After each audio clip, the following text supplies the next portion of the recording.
ದುರ್ಬಳಕೆ ಮಾಡಿಕೊಳ್ಳುವುದಕ್ಕೆ ಹೊರಟಂತಹ ಸಿದ್ದರಾಮಯ್ಯ ಸರ್ಕಾರಕ್ಕೆ ಅತಿ ದೊಡ್ಡ ಮುಖಭಂಗ ಆಗಿದೆ. ರಿಪಬ್ಲಿಕ್ ಕನ್ನಡ ಮತ್ತು editor in chief Arnab Goswami ವಿರುದ್ಧದ ಪ್ರಕರಣವನ್ನ ಕರ್ನಾಟಕ ಹೈಕೋರ್ಟ್ ರದ್ದು ಮಾಡಿದೆ.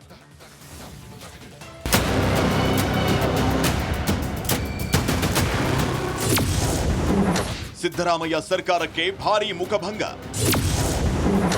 ಕಾಂಗ್ರೆಸ್ ಸರ್ಕಾರಕ್ಕೆ ಹೈಕೋರ್ಟ್ ಚಾಟಿ ಏಟು. ಮುಖ್ಯಮಂತ್ರಿಯನ್ನ ನಿಂದಿಸಿ ಸುದ್ದಿ ಮಾಡಲಾಗಿತ್ತು ಅಂತ ಆರೋಪಿಸಿ ರಿಪಬ್ಲಿಕ್ ಕನ್ನಡ ಮತ್ತು ಅರ್ನಬ್ ಗೋಸ್ವಾಮಿ ವಿರುದ್ಧ ಕೆಲವು ತಿಂಗಳ ಹಿಂದೆ ಪ್ರಕರಣ ದಾಖಲಿಸಲಾಗಿತ್ತು. ಕೆಪಿಸಿಸಿ ಕಾನೂನು ಘಟಕ ಪೊಲೀಸರಿಗೆ ದೂರು ನೀಡಿತ್ತು. ಇದರ ಕಾನೂನು ಹೋರಾಟದಲ್ಲಿ ಸರ್ಕಾರಕ್ಕೆ ಭಾರೀ ಮುಖಭಂಗವಾಗಿದೆ. ಇಡೀ ಪ್ರಕರಣವನ್ನೇ ಹೈಕೋರ್ಟ್ ರದ್ದುಗೊಳಿಸಿ ಆದೇಶಿಸಿದೆ. ಕಳೆದ ವರ್ಷ ಸಿಎಂ ಸಿದ್ದರಾಮಯ್ಯ ಬೆಂಗಾವಲು ವಾಹನದಿಂದಾಗಿ ಆಂಬ್ಯುಲೆನ್ಸ್ ಸಂಚಾರಕ್ಕೆ ತೊಡಕುಂಟಾಗಿತ್ತು ಅನ್ನೋ ಆರೋಪದ ಸುದ್ದಿ ಪ್ರಸಾರವಾಗಿತ್ತು. ಆದರೆ ಅದರ ಫ್ಯಾಕ್ಟ್ ಚೆಕ್ ಮಾಡಿದ್ದ ರಿಪಬ್ಲಿಕ್ ಕನ್ನಡ ವಿಷಾದವನ್ನ ವ್ಯಕ್ತಪಡಿಸಿತ್ತು. ಅಲ್ಲದೆ ಅದರ ಸತ್ಯಾಂಶವನ್ನು ಪ್ರಸಾರ ಮಾಡಿತ್ತು. ಆದರೆ ಇದನ್ನ ಪರಿಗಣಿಸದೆ ಕೆಪಿಸಿಸಿ ಕಾನೂನು ಘಟಕ ಪೊಲೀಸರಿಗೆ ದೂರನ್ನ ನೀಡಿತ್ತು. ಸಿಎಂಗೆ ನಿಂದಿಸಿದ್ದಾಗಿ ಆರೋಪಿಸಿದ್ದ ಕೆಪಿಸಿಸಿ ಸಂಬಂಧವೇ ಇಲ್ಲದ ಸೆಕ್ಷನ್ ಅಡಿ ಎಫ್ಐಆರ್ ದಾಖಲು. ಬೆಂಗಳೂರಿನ ಎಸ್ಜೆ ಪಾರ್ಕ್ ಪೊಲೀಸ್ ಠಾಣೆಗೆ ದೂರು ನೀಡಿದ್ದ ಕೆಪಿಸಿಸಿ ಸಂಬಂಧವೇ ಇಲ್ಲದ ಸೆಕ್ಷನ್ ದಾಖಲಿಸಿತ್ತು. ಅಲ್ಲದೆ ರಿಪಬ್ಲಿಕ್ ನೆಟ್ವರ್ಕ್ನ editor in chief Arnab Goswami ಅವರ ವಿರುದ್ಧವೂ ದೂರು ದಾಖಲಿಸಿತ್ತು. ಈ ಪ್ರಕರಣದ ಕಾನೂನು ಹೋರಾಟ ಹೈಕೋರ್ಟ್ವರೆಗೂ ತಲುಪಿತ್ತು. ಕಾನೂನು ದುರುಪಯೋಗಕ್ಕೆ ಸರ್ಕಾರ ಯತ್ನ. ಇಲ್ಲಿ ಯಾವುದೇ ಕಾನೂನು ಉಲ್ಲಂಘನೆ ಆಗಿಲ್ಲ.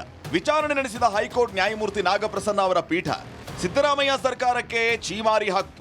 ಅರ್ನಬ್ ವಿರುದ್ಧ ಕಾನೂನು ದುರುಪಯೋಗಕ್ಕೆ ಪ್ರಾಸಿಕ್ಯೂಷನ್ ಯತ್ನಿಸ್ತಾ ಇದೆ ಅಂತ ಅಭಿಪ್ರಾಯಪಟ್ಟಿತು.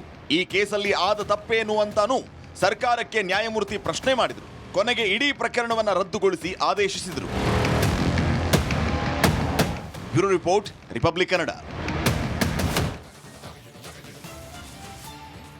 ದುರ್ಬಳಕೆ ಮಾಡಿಕೊಳ್ಳುವುದಕ್ಕೆ ಹೊರಟಂತಹ ಸಿದ್ದರಾಮಯ್ಯ ಸರ್ಕಾರಕ್ಕೆ ಅತಿ ದೊಡ್ಡ ಮುಖಭಂಗ ಆಗಿದೆ.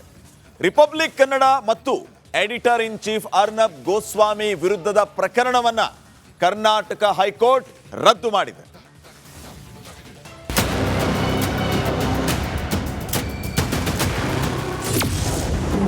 ಸಿದ್ದರಾಮಯ್ಯ ಸರ್ಕಾರಕ್ಕೆ ಭಾರೀ ಮುಖಭಂಗ.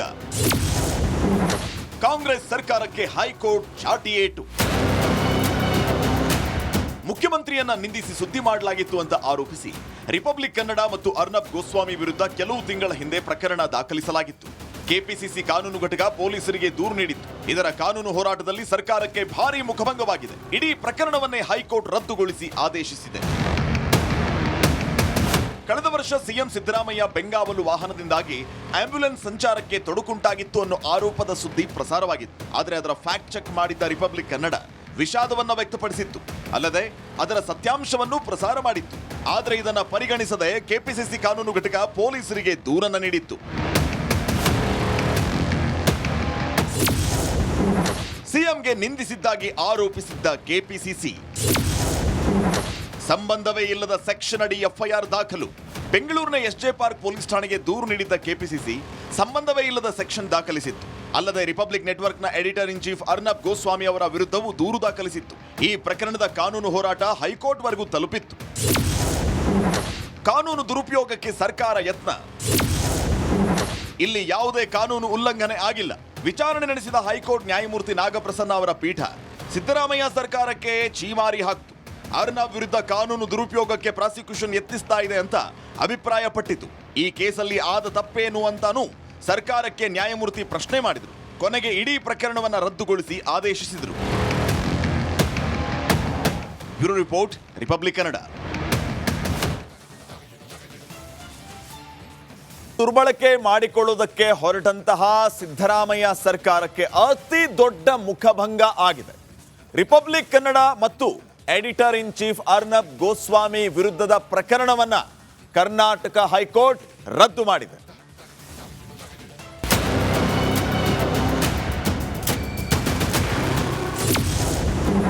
ಸಿದ್ದರಾಮಯ್ಯ ಸರ್ಕಾರಕ್ಕೆ ಭಾರೀ ಮುಖಭಂಗ. ಕಾಂಗ್ರೆಸ್ ಸರ್ಕಾರಕ್ಕೆ ಹೈಕೋರ್ಟ್ ಚಾಟಿ ಏಟು. ಮುಖ್ಯಮಂತ್ರಿಯನ್ನ ನಿಂದಿಸಿ ಸುದ್ದಿ ಮಾಡಲಾಗಿತ್ತು ಅಂತ ಆರೋಪಿಸಿ ರಿಪಬ್ಲಿಕ್ ಕನ್ನಡ ಮತ್ತು ಅರ್ನಬ್ ಗೋಸ್ವಾಮಿ ವಿರುದ್ಧ ಕೆಲವು ತಿಂಗಳ ಹಿಂದೆ ಪ್ರಕರಣ ದಾಖಲಿಸಲಾಗಿತ್ತು. ಕೆಪಿಸಿಸಿ ಕಾನೂನು ಘಟಕ ಪೊಲೀಸರಿಗೆ ದೂರು ನೀಡಿತ್ತು. ಇದರ ಕಾನೂನು ಹೋರಾಟದಲ್ಲಿ ಸರ್ಕಾರಕ್ಕೆ ಭಾರೀ ಮುಖಭಂಗವಾಗಿದೆ. ಇಡೀ ಪ್ರಕರಣವನ್ನೇ ಹೈಕೋರ್ಟ್ ರದ್ದುಗೊಳಿಸಿ ಆದೇಶಿಸಿದೆ. ಕಳೆದ ವರ್ಷ ಸಿಎಂ ಸಿದ್ದರಾಮಯ್ಯ ಬೆಂಗಾವಲು ವಾಹನದಿಂದಾಗಿ ಆಂಬ್ಯುಲೆನ್ಸ್ ಸಂಚಾರಕ್ಕೆ ತೊಡಕುಂಟಾಗಿತ್ತು ಅನ್ನೋ ಆರೋಪದ ಸುದ್ದಿ ಪ್ರಸಾರವಾಗಿತ್ತು. ಆದರೆ ಅದರ ಫ್ಯಾಕ್ಟ್ ಚೆಕ್ ಮಾಡಿದ್ದ ರಿಪಬ್ಲಿಕ್ ಕನ್ನಡ ವಿಷಾದವನ್ನ ವ್ಯಕ್ತಪಡಿಸಿತ್ತು. ಅಲ್ಲದೆ ಅದರ ಸತ್ಯಾಂಶವನ್ನು ಪ್ರಸಾರ ಮಾಡಿತ್ತು. ಆದರೆ ಇದನ್ನ ಪರಿಗಣಿಸದೆ ಕೆಪಿಸಿಸಿ ಕಾನೂನು ಘಟಕ ಪೊಲೀಸರಿಗೆ ದೂರನ್ನ ನೀಡಿತ್ತು. ಸಿಎಂಗೆ ನಿಂದಿಸಿದ್ದಾಗಿ ಆರೋಪಿಸಿದ್ದ ಕೆಪಿಸಿಸಿ ಸಂಬಂಧವೇ ಇಲ್ಲದ ಸೆಕ್ಷನ್ ಅಡಿ ಎಫ್ಐಆರ್ ದಾಖಲು. ಬೆಂಗಳೂರಿನ ಎಸ್ಜೆ ಪಾರ್ಕ್ ಪೊಲೀಸ್ ಠಾಣೆಗೆ ದೂರು ನೀಡಿದ್ದ ಕೆಪಿಸಿಸಿ ಸಂಬಂಧವೇ ಇಲ್ಲದ ಸೆಕ್ಷನ್ ದಾಖಲಿಸಿತ್ತು. ಅಲ್ಲದೆ ರಿಪಬ್ಲಿಕ್ ನೆಟ್ವರ್ಕ್ನ editor in chief Arnab Goswami ಅವರ ವಿರುದ್ಧವೂ ದೂರು ದಾಖಲಿಸಿತ್ತು. ಈ ಪ್ರಕರಣದ ಕಾನೂನು ಹೋರಾಟ ಹೈಕೋರ್ಟ್ವರೆಗೂ ತಲುಪಿತ್ತು.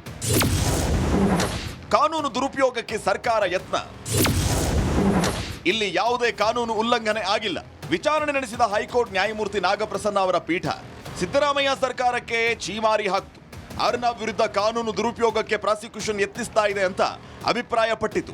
ಈ ಕೇಸಲ್ಲಿ ಆದ ತಪ್ಪೇನು ಅಂತಾನೂ ಸರ್ಕಾರಕ್ಕೆ ನ್ಯಾಯಮೂರ್ತಿ ಪ್ರಶ್ನೆ ಮಾಡಿದರು.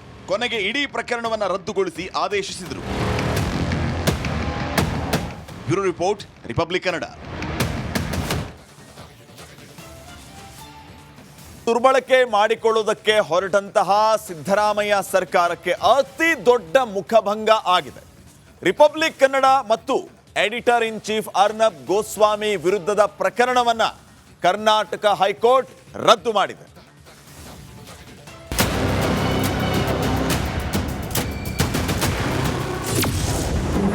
ಸಿದ್ದರಾಮಯ್ಯ ಸರ್ಕಾರಕ್ಕೆ ಭಾರೀ ಮುಖಭಂಗ. ಕಾಂಗ್ರೆಸ್ ಸರ್ಕಾರಕ್ಕೆ ಹೈಕೋರ್ಟ್ ಚಾಟಿ ಏಟು.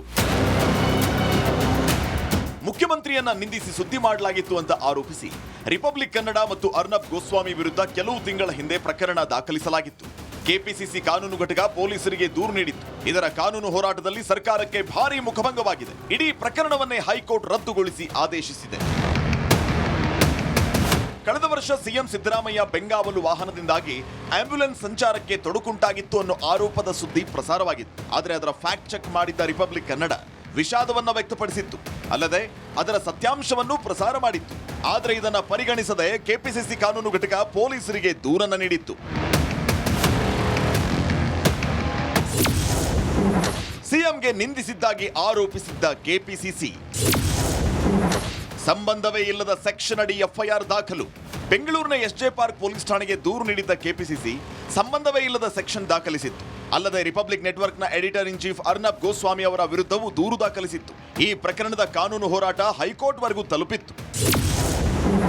ಕಾನೂನು ದುರುಪಯೋಗಕ್ಕೆ ಸರ್ಕಾರ ಯತ್ನ. ಇಲ್ಲಿ ಯಾವುದೇ ಕಾನೂನು ಉಲ್ಲಂಘನೆ ಆಗಿಲ್ಲ.